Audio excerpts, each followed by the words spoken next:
Namun kalau kita perhatikan selama ini memang sudah banyak mu'alaf yang menyebarkan cerita bohong. Sebelum ini misalnya ada mu'alaf bernama Fauzan Al-Azmi. Ia mengaku lulusan S2 Teologi Injil Vatican School di Vatikan. Dia mengaku ayahnya adalah seorang kardinal bernama Johannes Ignatius dan ibunya adalah penyebar Injil. Tapi belakangan diketahui, dia itu bukan mu'alaf. Dari dulu pun dia sudah Muslim. Nama aslinya Joko Subandi, asal Kudus.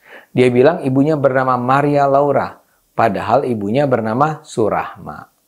Joko memang penipu berat. Dengan predikat mu'alafnya, dia menikahi belasan perempuan dari Ciamis, Batam, Riau, dan Jambi. Banyak korban yang sampai tertipu ratusan juta rupiah. Begitu pula ada Chris Bangun Samudra. Dia mengaku alumni S3 di Vatikan. Kebohongannya dengan segera teridentifikasi karena di Vatikan tidak ada universitas yang mengeluarkan gelar S3. Belakangan terbongkar, dia cuma pernah bersekolah di SMA Katolik Seminari di Kota Blitar, Jawa Timur. Bahkan tidak sampai tamat. Ada pula Stephen Indra Wibowo. Dia terkenal sekali sebagai Ketua Mu'alaf Center Indonesia, yakni semacam lembaga pusat pelayanan bagi para mu'alaf. Dia ketahuan bohong mengaku sebagai mantan romo di Katedral Jakarta. Ketahuannya pun sederhana banget. Dia bilang menjadi pastor pada tahun 2000.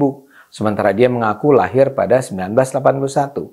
Masalahnya nggak mungkin seseorang menjadi imam pada usia 19 tahun.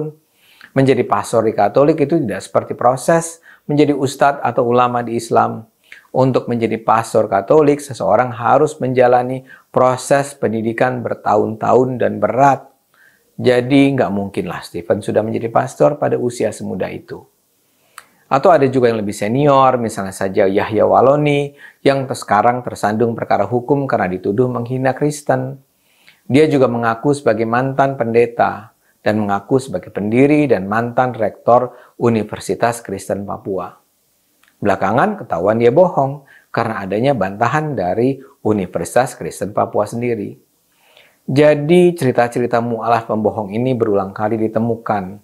Kenapa mereka melakukannya? Tentu bisa ada banyak alasan. Dalam kasus ini untuk popularitas. Masalahnya memang banyak orang Islam yang bahagia sekali kalau mengetahui ada orang lain yang pindah agama dan masuk Islam.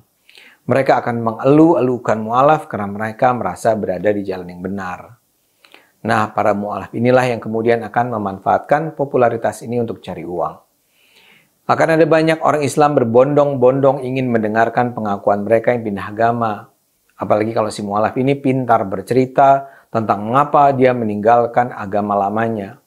Apalagi kalau si mu'alaf ini pintar bercerita tentang kejelekan-kejelekan agamanya yang lama.